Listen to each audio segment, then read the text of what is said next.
Let me walk you through the exact steps that I took to obtain 5 years US visiting visa as a UK resident.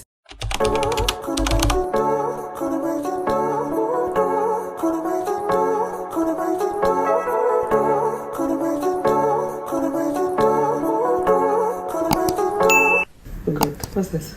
Regardless of your reason for wanting to visit the US, if it's to go on an holiday or you're planning to visit family or you're going on a work trip, this guide is going to make the process stress-free and super straightforward. So grab a pen, grab your paper because class is in session. Please subscribe to my channel, give it a thumbs up. This is going to be a no bullshit and straightforward video.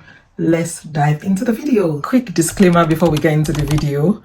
I am not a licensed travel expert and I'm not an immigration officer. I do not help people with visas. What is US B1, B2 visa?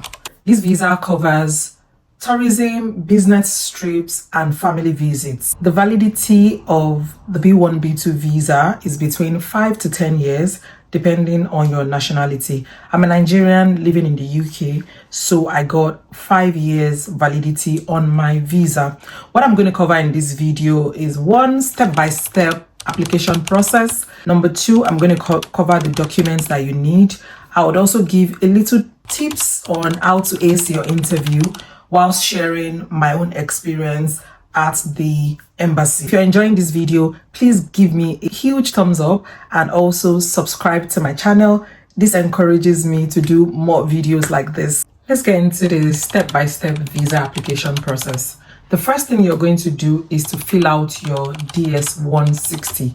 I'll leave the link in the description box. The DS-160 is a form that you need to complete online. This is the first thing you need to fill out once you want to apply for a US visa. I would say to leave out time to fill out this form. It takes about 30 to 45 minutes, but it could take you longer to complete the DS-160. It takes a while, so I would suggest that you leave out time to do this. If you've never filled the DS-160 form before, these are the things that the form contains. You would need your personal details, your travel plan, some information about your employment and studies, and you will also need to upload a passport-sized photo that meets the US requirements. One tip I'm going to give you is once you start filling out the DS-160, before you submit it, once you have that reference number, just go and book your appointment. We all know how hard it is to get appointments nowadays, but once you have that number, quickly, because that's the number, is a DS-160 number that you need to book your appointments. So you can book your appointments before submitting it, because sometimes it could take a while. Take, for example, for me, I started filling my form in March or April. I just took time because I was busy with work and I didn't submit on time. And by the time I submitted, I didn't find the date till December. I think I submitted in April, and the only dates that were available, no, I didn't even find December. I found January 2024. But then you can change your date, your appointment date. But if you don't want to go through that hassle, maybe the best thing is for you to get the DS-160 number and then go fill your appointment. The next step for you in your US application process would be to pay your application fee. As of now, the visa fee is $185. I'm going to leave how much it was in pounds on screen once I check my bank details. I can't remember, but please check on the US official website. I'm going to leave the embassy's website also in the description so you can have a look at it before you book it. Another thing that I paid for was for the passport to be delivered to my address, because I had my appointment in London, so I paid for the passport to be delivered to me. I'm going to leave the prices in pounds on the screen. The next thing you need to do after paying for your application fee is to book your appointment. If you took my advice that I told you in the DS-160, you would have done this, but I don't know. I think that's the best way to go about it, because that DS-160 takes a while to fill. So the next thing for you to do is to book your appointment. Hopefully you picked the same place, because when you're filling the DS-160, you would need to pick where you'll be attending your appointments. So where you've picked in your DS-160, make sure that that's where you're trying to book your appointments for. Typically in the UK, we have 2 visa application centers where you can get your fingerprints taking and your photographs. That's also where you have your interview. We have London and Belfast. Make sure that the place that you've picked in your DS160 is the place you're trying to book an appointment at. The wait time varies. I don't know where has better dates, but I had my appointment in London, in case you're wondering. The next step is for you to gather your documents, and these are the documents that you need to take along with you. A valid passport. You should have at least 6 months validity on your passport.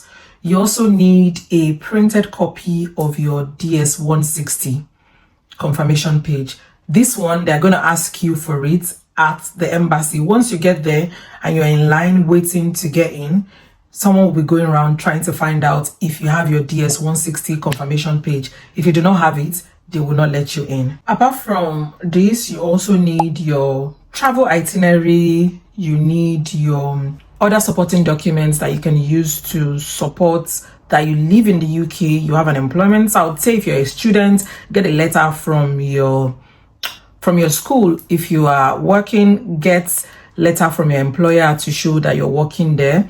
And also make sure to have your pay slips. Something, you also need your bank statement, forgotten that. So they always say to come with enough evidence to support your case. In my case, I went with my 6 months pay slip, 6 months bank statement. I went with a letter from my employer, and do not forget, very important, your BRP. So I'm going to list these documents on the screen so you can take a screenshot if you need them. Your passport documents needs to be at least 6 months. You also need to take a passport photograph. If you go to those centers, they will be able to tell you the specification for US. Once you tell them that it's US you're taking the passport for, they will be able to do that for you. And they always say to come with other supporting documents. So this would depend on your circumstance. In my case, this is everything that I went with. I didn't go with any other thing, even though I had maybe 3 months left on my BRP, but I had a job that would show that I have reasons to be back in the UK. Now let's talk about the interview, because I know a lot of people know a lot about the documents and the things that you need to take to the embassy. I think it's the interview that makes people very nervous. The first tip I'll give you for the interview is to go early. What I've come to realize is that they only have 2 times. I did mine in London. I think they have 2. They have 10 a.m. and 12. I got 12 and I arrived at 12. I'm going to insert clips here. And there was a terribly long queue. It felt as though they just kept everybody there. So I would say arrive early. It doesn't matter what time your appointment is at. If you arrive there, they will let you in. And make sure to travel light. Don't go with your laptop. They're going to tell you to keep your laptop somewhere, to go find somewhere to keep your laptop, not even at the embassy side. So don't bother yourself. Travel light. Your phone, a small bag that has the documents that your supporting documents that you want to show them at the embassy. Don't go with too much. If you go with too much, you risk putting your things somewhere, probably having to even pay to keep your things somewhere. So save yourself the stress and just travel very light. Don't go with documents. Don't go with things that you don't need. Getting to the embassy, I got there late, obviously. I think my appointment was for 12. I didn't get into the premises until like 1 because the queue was terribly long, but it was moving fast. People were coming, the staff were coming round to check if we had our passports, our appointment confirmation page, our appointment confirmation, and the DS160 confirmation page. That was all they needed. Then we proceeded to the person checking, and then they would check to see that your name is in there and you have an appointment that day. And the next thing was to the security. And the first thing they would say to you is to open your phone and open any app on your phone. I don't know what they're trying to check for. They just told me to open any app on my phone, which I did. And then they let me in. I had just an handbag. And when I got in there, I think I had water. They told me to take a sip of the water before letting my bag pass through security. And then I got in to another queue. There was another queue inside because obviously the queue outside was spilling over inside. So I got in, and then they would just check and to see what you're there for, check your confirmation page, and then tell you what floor to go to. And they also give you a ticket that has your number. So they assign you a number and then they give you the ticket, and then you take the elevator and then you go to the floor where you will do the where you will have your interview. When I got to the floor, I thought we're having the interview straight up the way we used to do in Nigeria, but it was a bit different. When I got to the floor, there are screens on the floor that would display where to go to. So when I saw that screen, I thought I was going straight to interview. But then I got there, what they wanted to do was to check my BRP, check my passport. They didn't take my fingerprint at this point. Checked my BRP, checked my passport, took my passport photograph, and they told me to go sit down. And then the next place was to then go take fingerprints. And then they did fingerprints at this point. And then I had to go sit down. And then the next one is then to go for the interview. So from taking the fingerprints, they sent us over to where we're going to have the interview. Now, let's talk about my experience with the visa officer for the interview. I wasn't nervous. I don't know why. Make sure to declare all your previous refusals. There's no point lying. There's no point. I've been refused about 3 times in the past. I declared everything. There's no point lying. They know these things. Yorubas have a saying. They said, Oku okin farapamo fenitomasin, which means a dead body cannot hide from who wants to bury it. Okay? So there's no point lying. Declare all your previous visa refusals. So when I got to the stand, I wasn't nervous, and somehow my job has also prepared me for it. I talk to a lot of people, a lot of senior people regularly, so I don't know. In a way, I was just not nervous. That's what I'm going to say. The visa officer was very polite. It's quite different from what you get in Nigeria. There's a bit of privacy in here. Unlike in Nigeria, people on the queue can hear what the visa officer is asking you. And they just ask me simple questions. Where am I going to in the US? Why was I going to the US? How long I plan to stay in the US? Who was I going with? They also ask questions about my job, what I do. And there was a time the visa officer asked me a question about what my future plans were. And I was like, I don't know what plans you're talking about, because I have a lot of future plans. Are you talking about my YouTube channel? Are you talking about my career? Are you talking about personally? Like, let me know.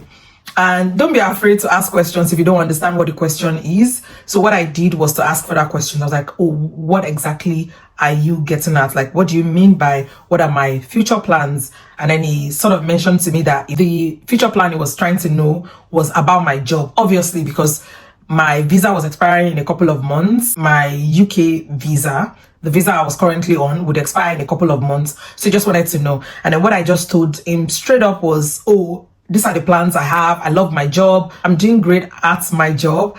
And I'm also in line for a promotion at work. And that just showed that I had a tie in the UK. There's a reason to be back. So he had no reason to doubt whether I would return back to the UK or not, because I have a job that I love. I'm about to be promoted. Why on earth am I going to leave the job to go be what in the US, to go be a fugitive or something? So he knew I was going to come back when I said that. Be very confident. This might sound a bit too simple, but be confident. If you don't understand what they've said, ask questions. And I would also say to take your time before speaking, like process the question that you're being asked.